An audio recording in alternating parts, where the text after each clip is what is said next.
Hello everyone. तो अब हमारा क्लासिकल मैकेनिक्स में नेक्स्ट टॉपिक है एक्शन। तो एक्शन हमारे पास किसके इक्वल होता है, T1 to T2 L dt। ठीक है, तो अगर आप इसकी यूनिट्स, ठीक है, अगर ठीक है आपने एक्शन देखना है कि क्या होता है, सिर्फ क्योंकि L अगर हम देखें क्या होता है, L हमारे पास T माइनस वी होता है। ठीक है, काइनेटिक एनर्जी और पोटेंशियल एनर्जी का डिफरेंस होता है, तो L हमारे पास एक एनर्जी ही आएगी।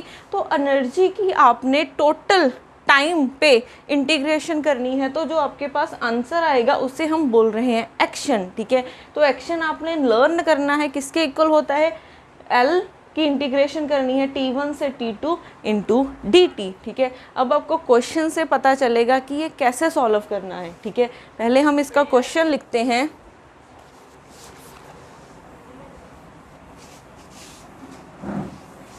तो हमारे पास फर्स्ट क्वेश्चन है, the motion of a particle, motion of a particle in one dimension is described by the Lagrangian L is equal to 1 by 2 dx by dt whole square minus x square in suitable units, in suitable units the value of the action, the value of the action along the classical path from x is equal to 0 at t is equal to 0 to x is equal to x naught at t is equal to t naught is, क्या क्या options given है हमें। Option A given है x not square by 2 sine square t not. B option given है 1 बाय 2 x not square tan t not. C option given है 1 बाय 2 x not square cot t not. और D option given है x not square by 2 cos square t not. ठीक है, तो हमारे पास ये 4 ऑप्शंस गिवन हैं। अब हमें फाइंड क्या करना है, हमें एक्शन की वैल्यू निकालनी है।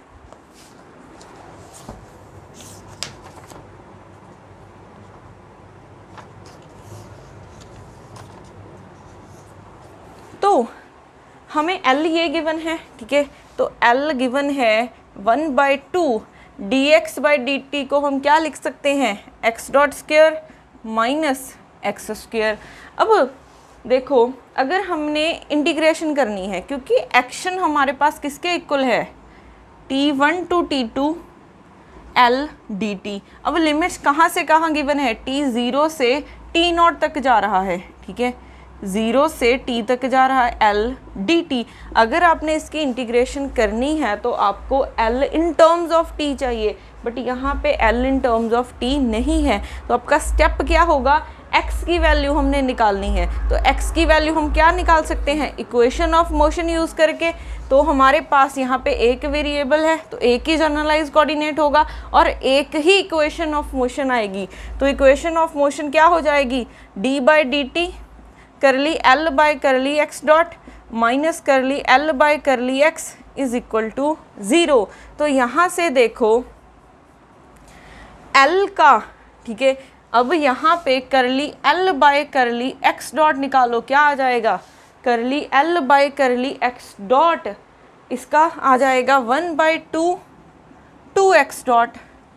ठीक है, 2 के साथ 2 कैंसिल, तो ये बन गया x डॉट। अब करली L बाय करली x निकालो, तो ये 0 हो जाएगा, 1 बाय 2 माइनस 2x। ठीक है, फिर यहाँ से 2 के साथ 2 कैंसिल, माइनस x आ जाएगा। क्योंकि वेलोसिटी और जनरलाइज कोऑर्डिनेट इंडिपेंडेंट है एक दूसरे के, ठीक है। अब वैल्यू पुट कर दो, करली एल बाई करली एक्स डॉट माइनस एक्स, दोनों की वैल्यूज पुट कर दी हैं बाय यूजिंग दीज रिजल्ट। तो डी बाई, अब यहाँ पे देखो एक्स डॉट का एक बार फिर से टाइम डेरिवेटिव करना है, तो x double dot minus minus plus x is equal to 0, ठीक है। अब अगर हमें इसको देखें, एक्स डबल डॉट को मैं क्या लिख सकती हूँ, d square x by d t square plus x is equal to 0। ये हमारे पास एक सेकेंड ऑर्डर होमोजीनियस इक्वेशन है, ठीक है। ये क्या है, सेकेंड ऑर्डर होमोजीनियस इक्वेशन है। तो सेकेंड ऑर्डर होमोजीनियस इक्वेशन को कैसे सॉल्व करते हैं, ये हम डिफरेंशियल इक्वेशन में करते हैं, मींस ये हम मैथमेटिकल फिजिक्स में करते हैं। तो कैसे सॉल्व करेंगे, d बाई डी टी को d पुट कर लो, ठीक है। तो यहाँ से D square by d t square क्या हो जाएगा, डी स्क्वेयर, ठीक है।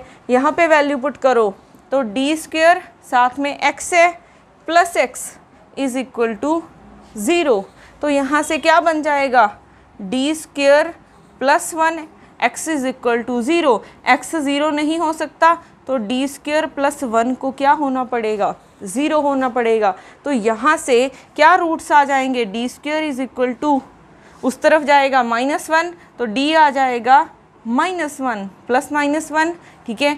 और -1 के रूट को हम आइटा लिखते हैं, तो d की दो वैल्यूज़ आ गई हैं, एक आइटा और एक माइनस आइटा। तो ये रूट कौन से आए हैं, ये हमारे पास इमेजिनरी रूट्स हैं और अनइक्वल हैं, ठीक है। ये इमेजिनरी रूट्स आ गए हैं। तो अगर इमेजिनरी रूट्स आते हैं, अब अगर आप यहाँ पे देखोगे एक आइटा है एक माइनस आइटा है, तो ये कॉम्प्लेक्स कंजुगेट रूट्स हैं, ठीक है। आप यहाँ पे लिख सकते हो कॉम्प्लेक्स कंजुगेट रूट्स आए हैं। तो अगर कॉम्प्लेक्स कंजुगेट रूट्स आ जाते हैं, तब हम उसका सल्यूशन कैसे लिखते हैं, तो इसका सल्यूशन लिखा जाएगा, हम x की वैल्यू निकाल रहे हैं, x is equal to e raise to power, ठीक है। हम रूट्स को ऐसे लिख सकते हैं, हमारे पास रूट्स आए हैं 0 प्लस आइटा, ठीक है, ऐसे लिख सकते हैं, क्योंकि 0 प्लस करोगे कोई चेंज नहीं आएगा, तो ये रियल है वैल्यू है, ठीक है। अब यहाँ पे होता है रियल वैल्यू कितनी है, 0, a1, यहाँ पे होता है कॉस, इमेजिनरी पार्ट कितना है 1, तो कॉस टी, ठीक है, प्लस a2 साइन टी, ये हो जाएगा x is equal to e raise to power 0 a1 cos t, किसके साथ डेरिवेटिव कर रहे थे, t के साथ, तो t आ जाएगा। अगर हम किसी और वेरिएबल के साथ डेरिवेटिव करते तो कुछ और आ जाता, ये बन जाएगा।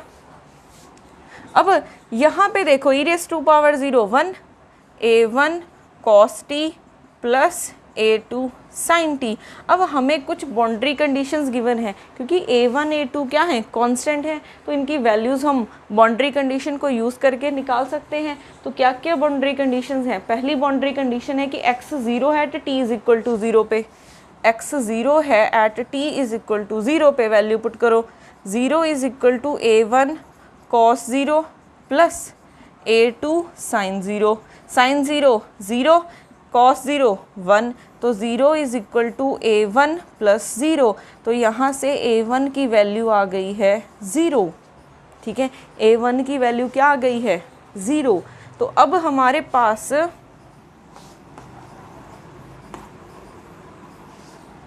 तो यहाँ से देखो अब x क्या बन गया है,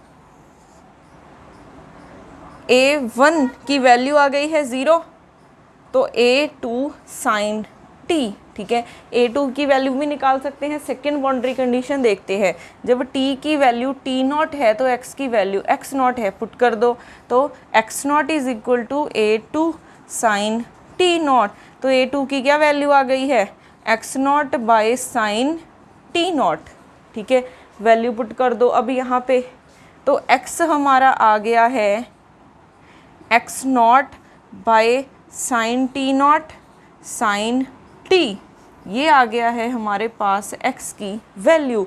अब हमें अगर x, क्योंकि x भी चाहिए x डॉट भी चाहिए, तो डेरिवेटिव कर दो। ये तो कॉन्स्टेंट्स हैं, तो x not by sine T naught, cos sine का डेरिवेटिव कॉस ऑफ t आ जाएगा। ठीक है, अब हमें यहाँ पे वैल्यूज़ पुट करनी है।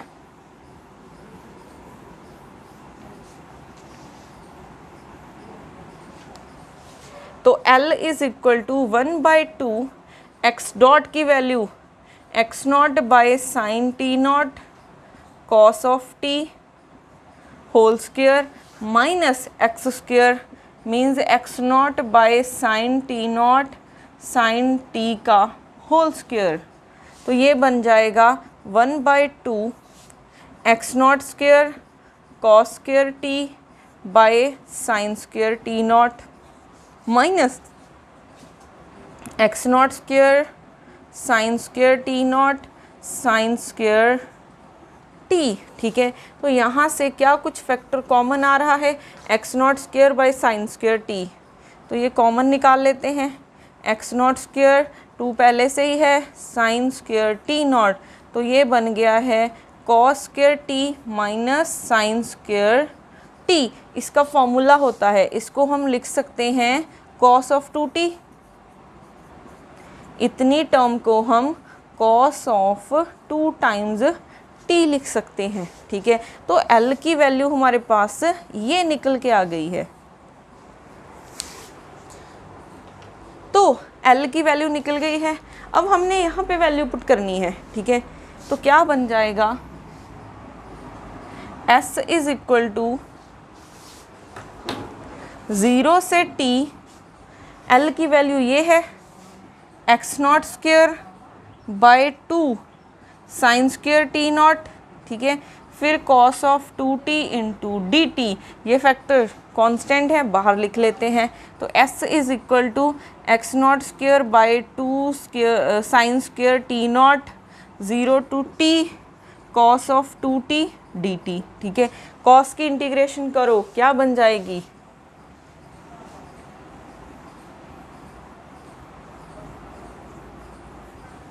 तो s is equal to x not square by 2 sine square T not.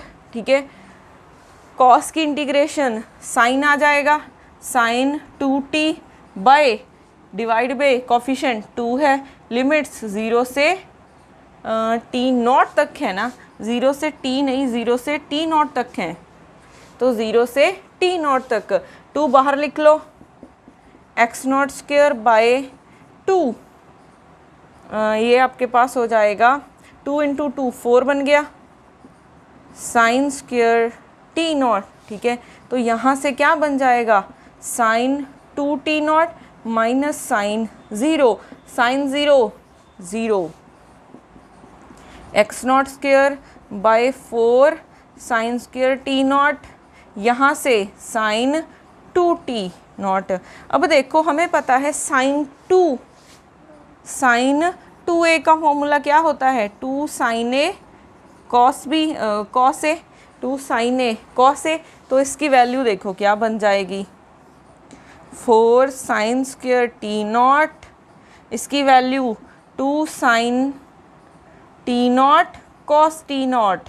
ठीक है, 2 के साथ ये कैंसिल, एक ये कैंसिल हो जाएगा, तो क्या बचा है, एक्स नॉट स्क्वायर, ऊपर बचा है कॉस ऑफ टी नॉट और नीचे बचा है साइन ऑफ टी नॉट और साथ में 2, तो x not square by 2 cos bye 10, अच्छा इन्होंने कैसे दिया हुआ है, ओके कॉस बाय साइन क्या होता है, कॉट टी नॉट, तो एस की वैल्यू ये आ गई है, तो यहाँ से ये वाला ऑप्शन बन रहा है, तो सी ऑप्शन क्या हो जाएगा, करेक्ट हो जाएगा। तो ऐसे हम किसी का भी एक्शन निकाल सकते हैं। ठीक है,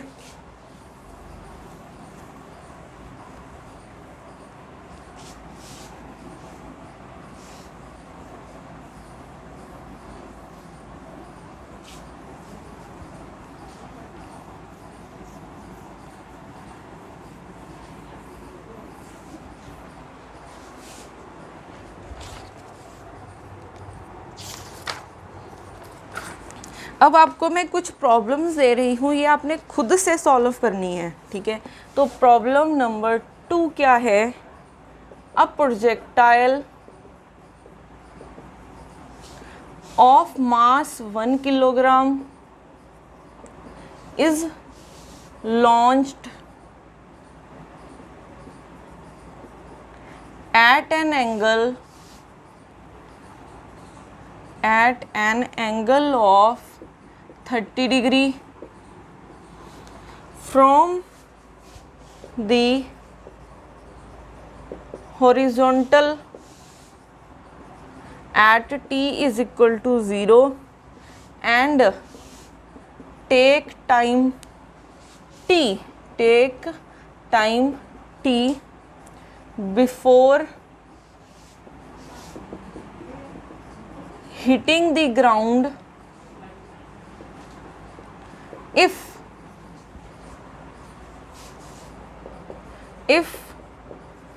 initial velocity is 10 meter per second,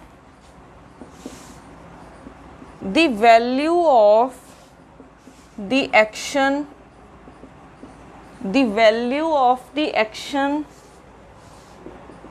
integral for the entire flight in units of kilogram metre square per second is. आपने ये क्वेश्चन सॉल्व करना है, ठीक है। उसके बाद हमारे पास थर्ड क्वेश्चन है, a particle of mass m is equal to 0.1 kilogram is initially at rest at origin. It starts moving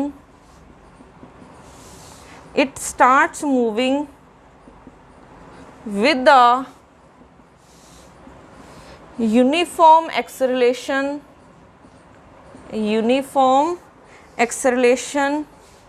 a is equal to 10 I cap meter per second square at t is equal to 0. The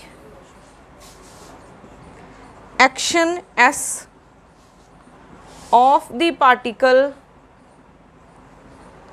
in units of joule second at t is equal to 2 second is. ये निकालने हैं, ठीक है। पहले आपने खुद से questions को ट्राई करना है। अब यहाँ पे मैं आपको हिंट दे देती हूँ, जैसे यहाँ पे आपने प्रोजेक्टाइल मोशन बनाना है, फिर वहाँ पे x और y की वैल्यूज़ निकालोगे, ठीक है, फिर आप इसको सॉल्व करोगे, ठीक है। तो अगर क्वेश्चन नहीं सॉल्व होते हैं तो हम नेक्स्ट लेक्चर में इसको डिस्कस करेंगे।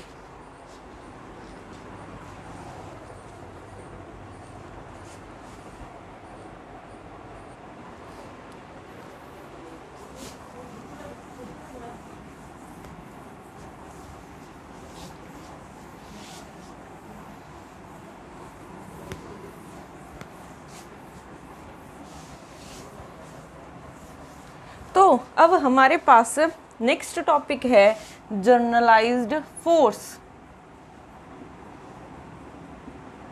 ठीक है। अब जनरलाइज्ड फोर्स हमारे पास किसके इक्वल होती है? ये होती है d by d t curly t by करली q डॉट लिखना है आपने, ठीक है, minus curly t by curly q आई। पहले हम L लिखते थे, अब आपने अगर यहाँ पे T लिख दिया है, काइनेटिक एनर्जी लिख दी है, तो ये किसके इक्वल हो जाएगा? Q I. क्यू आई क्या है? Generalise force. इसको आप कुछ ऐसे भी लिख सकते हो, D by d t curly V by curly q i dot minus curly T by curly q i. आप इसको कुछ ऐसे भी लिख सकते हो, ठीक है। अब उसके बाद अब अगर आप दोनों इक्वेशंस को देखोगे, ये भी जनरलाइज फोर्स है, ये भी जनरलाइज फोर्स है, तो दोनों को इक्वेट कर सकते हो। तो क्या बन जाएगा, d by d t curly t by curly q i dot minus curly t by curly q i is equal to d by d t curly v by curly q i dot minus curly t by curly q i. क्योंकि इसकी left hand side equal हैं तो right भी तो equal ही होंगी।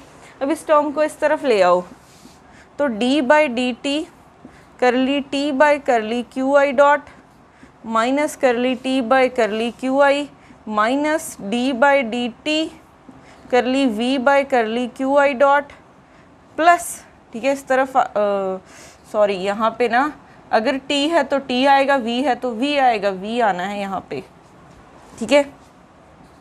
ये इस तरफ आएगा, प्लस हो जाएगा।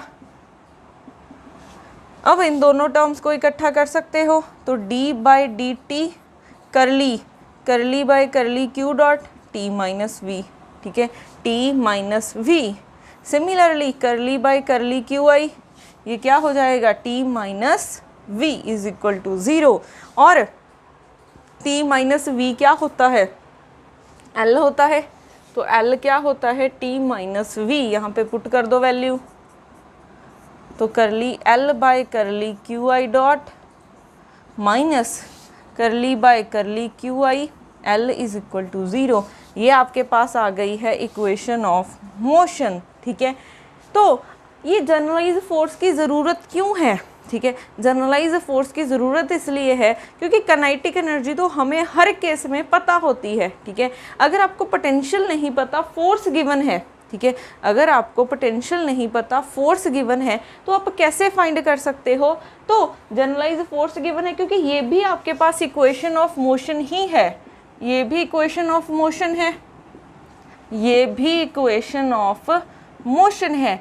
काइनेटिक एनर्जी आपको पता है और फोर्स गिवन है, तो पोटेंशियल फाइंड करने जाओगे तो इक्वेशन ऑफ मोशन ही निकालनी है। तो इस इक्वेशन में t की वैल्यू पुट कर दो, फोर्स की वैल्यू पुट कर दो, तो इक्वेशन ऑफ मोशन आ जाएगी।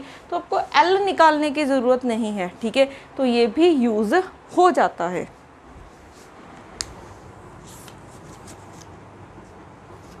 अब यहाँ पे एक चीज़, अगर हम पोलर कोऑर्डिनेट्स में देखें, ठीक है, इन पोलर कोऑर्डिनेट्स,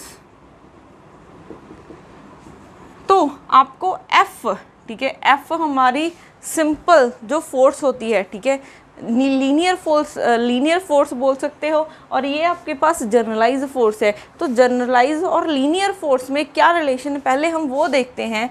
तो ये F क्यू आर किसके इक्वल हो जाएगा, एफ आर के, और क्यू थीटा किसके इक्वल हो जाएगा, r times f of theta, ठीक है। अगर हम कार्टीजन कोऑर्डिनेट्स में बात करें, ऐसे लिखते हैं, इन कार्टीजियन कोऑर्डिनेट्स, तो Q क्योंकि x कंपोनेंट होगा, ठीक है, और y कंपोनेंट होगा, z भी हो सकता है। अगर हम 2D में बात करें तो Fx किसके इक्वल होगा, Qx के। ये लीनियर फोर्स है और ये जनरलाइज फोर्स है, तो ऐसे कन्वर्जन करते हैं हम।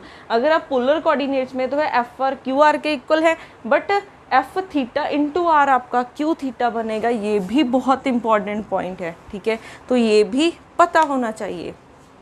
अब उसके बाद, अब इसके रिलेटेड हम प्रॉब्लम करते हैं, उससे आपको ये अप्लाई करना आ जाएगा।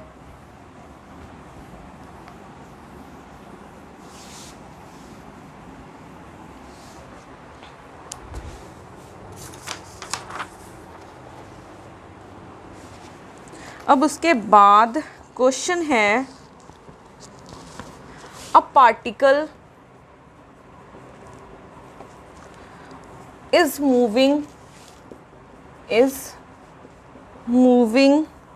on a plane under a force F is equal to A r dot r cap by r plus theta dot theta cap, ठीक है। Right equation of motion of the particle. Right equation of motion of the particle. अब देखो आपको F given है, means force given है, तो अगर force given है तो इक्वेशन ऑफ मोशन निकालने के लिए आप कौन सा फॉर्मूला लगा सकते हो, क्योंकि आपको काइनेटिक एनर्जी तो हर केस में गिवन होती है, पोटेंशियल एनर्जी नहीं पता होता, ठीक है। तो काइनेटिक एनर्जी वाला फॉर्मूला यूज़ कर सकते हैं, d/dt curly t by curly q i dot minus curly t by curly q आई, ठीक है। अब ये क्या है, पार्टिकल मूव कर रहा है प्लेन में, ठीक है, अंडर अ फोर्स, तो r और थीटा की टर्म्स में है, तो काइनेटिक एनर्जी क्या हो जाएगी 1/2 मास m r dot square plus r square theta dot square, यही बन जाएगी टर्म, ठीक है। ये हम कर चुके हैं पहले वाली वीडियोस में कि हमारे पास प्लेन पोलर कोऑर्डिनेट्स में हम काइनेटिक एनर्जी को ऐसे लिखते हैं। अब t पता है, क्या हमें q पता है, ये हमें किस में गिवन है, प्लेन पोलर में गिवन है, ठीक है, तो इस टर्म में गिवन है। तो अब देखो इसका r कैप है, तो आप फोर्स को कुछ ऐसे लिख सकते हो, F is equal to f r cap plus f theta cap, ठीक है, ऐसे ही लिख सकते हो। आर कैप के जो साथ है उसको एफ आर, और जो थीटा कैप के साथ है वो थीटा एफ थीटा हो जाएगा। तो एफ आर की कितनी वैल्यू आई है, a r dot by r, और एफ थीटा की कितनी वैल्यू आई है, थीटा डॉट और साथ में ए है, ठीक है। तो अब यहाँ से क्यू आर किसके इक्वल हो जाएगा, a r dot by r, और थीटा क्यू थीटा किसके इक्वल हो जाएगा, r into f of theta, यही बन जाएगा। अब हमारे पास जा तो आर है या फिर थीटा, दिस मीन्स कि हमारे पास 2 जर्नलाइज्ड कोऑर्डिनेट्स हैं। तो कौन से हैं, 2 जर्नलाइज्ड कोऑर्डिनेट्स हैं, कौन से हैं, आर और थीटा।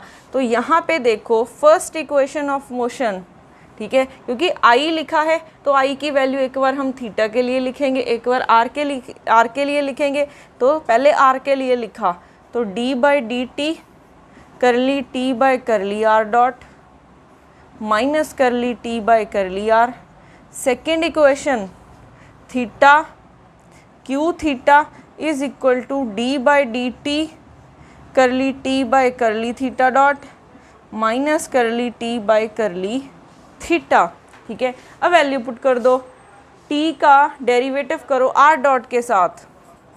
अच्छा क्यू आर की वैल्यू क्या है, ये रही, a r dot by r is equal to d/dt curly t by curly r dot क्या है,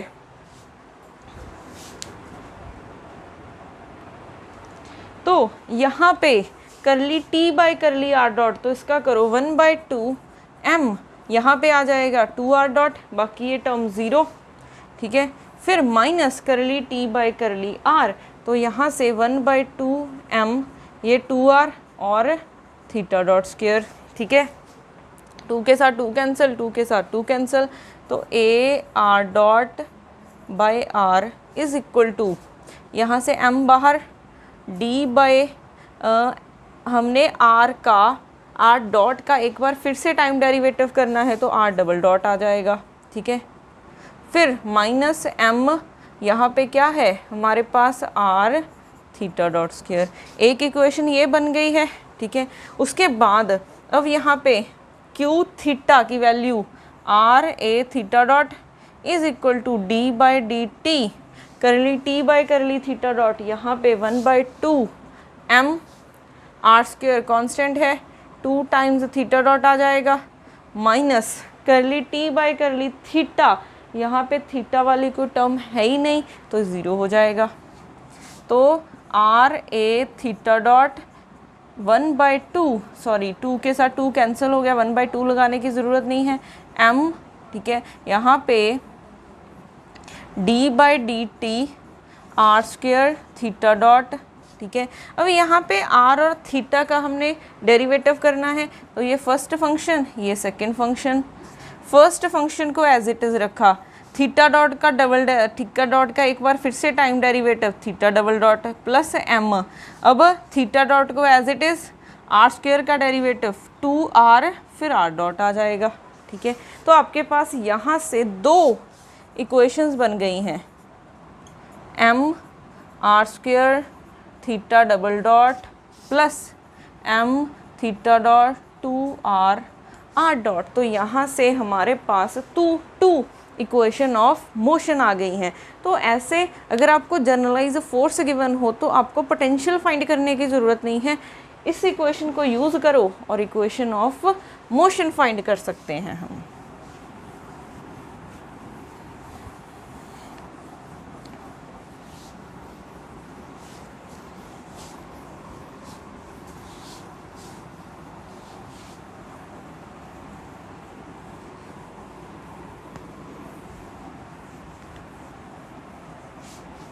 तो बाकी हम करेंगे नेक्स्ट लेक्चर में। Thank you.